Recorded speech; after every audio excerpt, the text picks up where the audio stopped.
Assalamualaikum warahmatullahi wabarakatuh. Perkenalkan, nama saya Niha Novida Koirina, NIM dengan nomor belakang 158, kelas PGMI 3D, dosen pengampu, Maftuka MPDI. Saya di sini akan membahas kurikulum sebagai sistem sebagai topik pertama. Kurikulum sebagai sistem tentunya memiliki 4 komponen utama, yaitu komponen tujuan sebagai topik kedua, komponen materi sebagai topik ketiga, komponen strategi sebagai topik keempat, komponen evaluasi sebagai topik kelima. Topik pertama yaitu kurikulum sebagai sistem. Kurikulum sebagai sistem yaitu sistem kurikulum merupakan bagian dari sistem persekolahan, sistem pendidikan, dan prosedur kerja sebagaimana cara menyusun suatu kurikulum, melaksanakan, mengevaluasi, dan menyempurnakannya. Hasil dari suatu sistem kurikulum adalah sebagaimana memelihara kurikulum agar tetap dinamis. Topik yang kedua yaitu komponen tujuan. Tujuan kurikulum pada hakikatnya adalah rumusan tujuan dari setiap program pendidikan yang akan diberikan dan harus dicapai oleh siswa.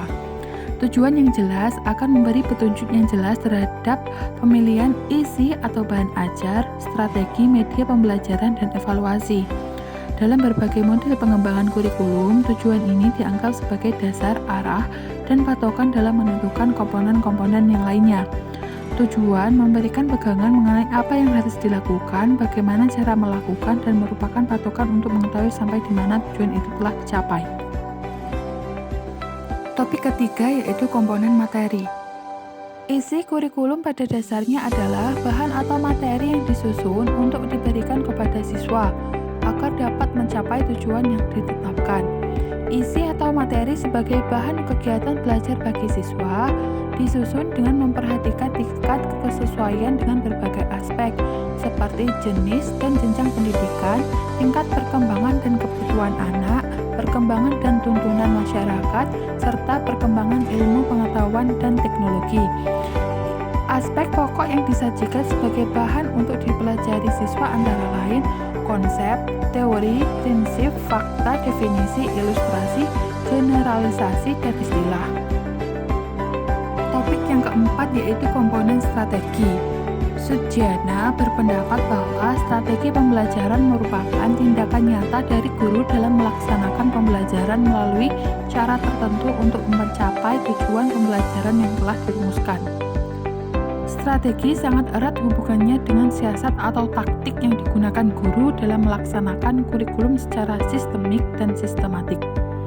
Hakikat dan isi dari setiap strategi dapat dikelompokkan ke dalam dua hal, yaitu strategi yang berorientasi kepada guru, yang kedua strategi yang berorientasi kepada kepentingan dan kebutuhan siswa. Topik yang kelima yaitu komponen evaluasi. Evaluasi kurikulum dilakukan untuk mendapatkan informasi yang akurat dan dapat dipertanggungjawabkan mengenai efisiensi, efektivitas, dan relevansi, serta produktivitas program dalam mencapai tujuan pendidikan. Hasil dari kegiatan evaluasi dapat dijadikan sebagai umpan balik atau feedback untuk mengadakan perbaikan dan menyempurnakan pengembangan komponen-komponen kurikulum.